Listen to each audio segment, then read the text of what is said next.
माँ, मैं थक गई हूँ घर संभालते संभालते। यहाँ मेरी थकान किसी को नजर नहीं आती।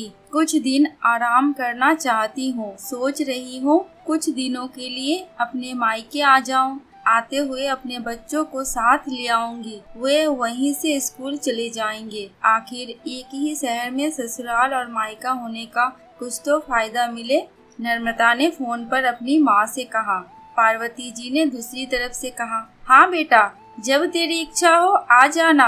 आखिर ये तेरा भी तो घर है ना। ठीक है माँ, तो मैं कल ही आ जाऊंगी। नर्मदा खुश होकर बोली।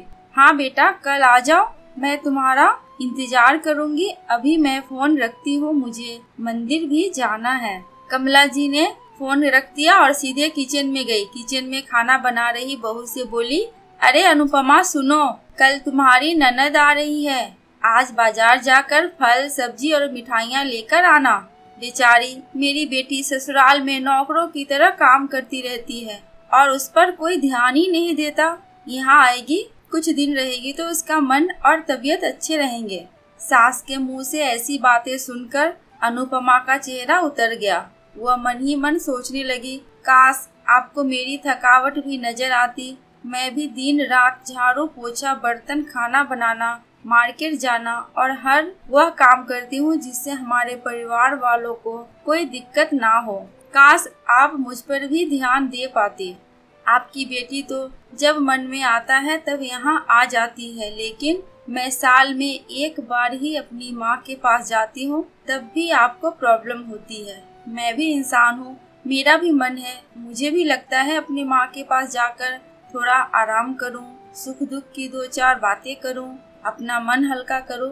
भगवान, अब तुम ही कुछ करो ताकि मेरी सास की आंखें खुले और उसे मेरी थकावट भी नजर आए। शाम तक भगवान ने जैसे अनुपमा की सुन ली और उसकी ननद का फोन आया।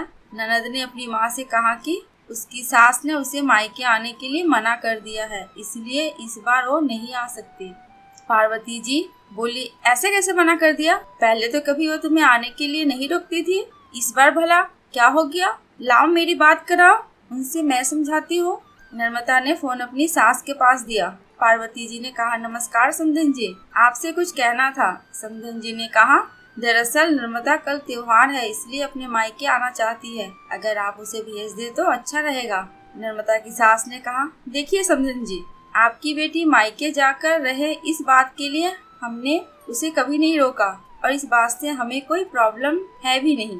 कुछ दिनों पहले मैं अपने रिश्तेदार के शादी में गई थी। वहाँ आपकी बहू अनुपमा की माताजी से मिलने का मौका मिला। उनसे गपशप करने के दौरान उनकी बातों से पता चला कि अनुपमा को साल में एक ही बार अपने मायके जाने को मिलता है और वह भी बहुत कम समय के लिए। मुझे लगता है आपको अपने अनुपमा को उसके मायके भेज देना चाहिए और वह जब मायके होकर आ जाएगी तो मैं नर्मदा को आपके पास भेज दूंगी। एक बहुत जरूरी बात जो मुझे लगता है आपको समझ लेनी चाहिए कि आपको अपनी बहू को भी बेटी की तरह या बेटी से भी ज्यादा प्यार देना चाहिए। उसे भी मायके जाने की इच्छा होती है। हो सकता है नर्मदा के वहाँ आने से उसकी आवाभगत करने के लिए आप उसे उसके मायके नहीं भेजती होंगी, या फिर वह आपसे कुछ कहने से भी अभी डरती हो।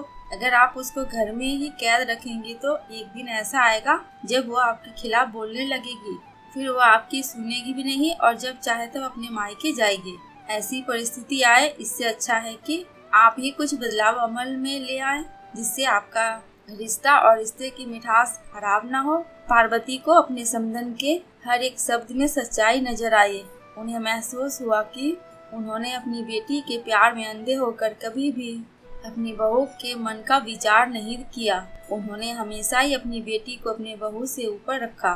दूसरी तरफ नर्मदा भी अपनी भाभी के बारे में हो रही इस बातचीत को सुन रही थी। उसने भी रियलाइज किया कि वह कभी भी अपनी भाभी के साथ ठीक से बात नहीं करती और जब जब वह अपने मायके जाती है तो भाभी थोड़ी उदास रहती है।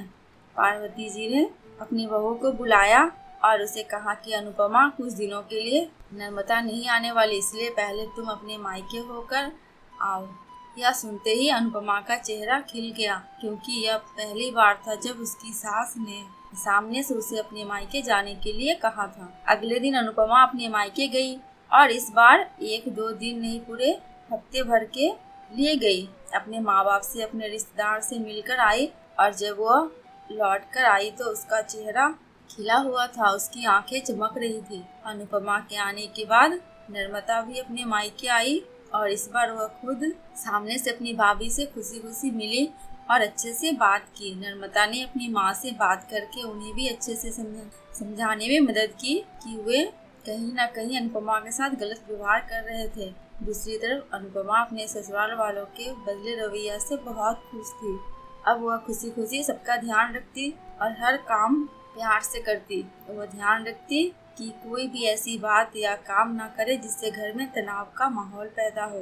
पार्वती जी अपनी बहू को खुद ही समय समय पर मायके भेज दिया करती। एक छोटे से बदलाव ने सास बहू और भाभी ननद के बीच की कड़वाहट को दूर कर दिया और रिश्तों को और भी ज्यादा मीठा और मजबूत कर दिया। दोस्तों, आपको ये कहानी कैसी लगी प्लीज कमेंट करके हमें जरूर बताना। अगर थोड़ी सी भी अच्छी लगी हो तो मेरे वीडियो को लाइक एंड शेयर कर देना। अंत तक वीडियो में बने रहने के लिए आपका बहुत बहुत शुक्रिया।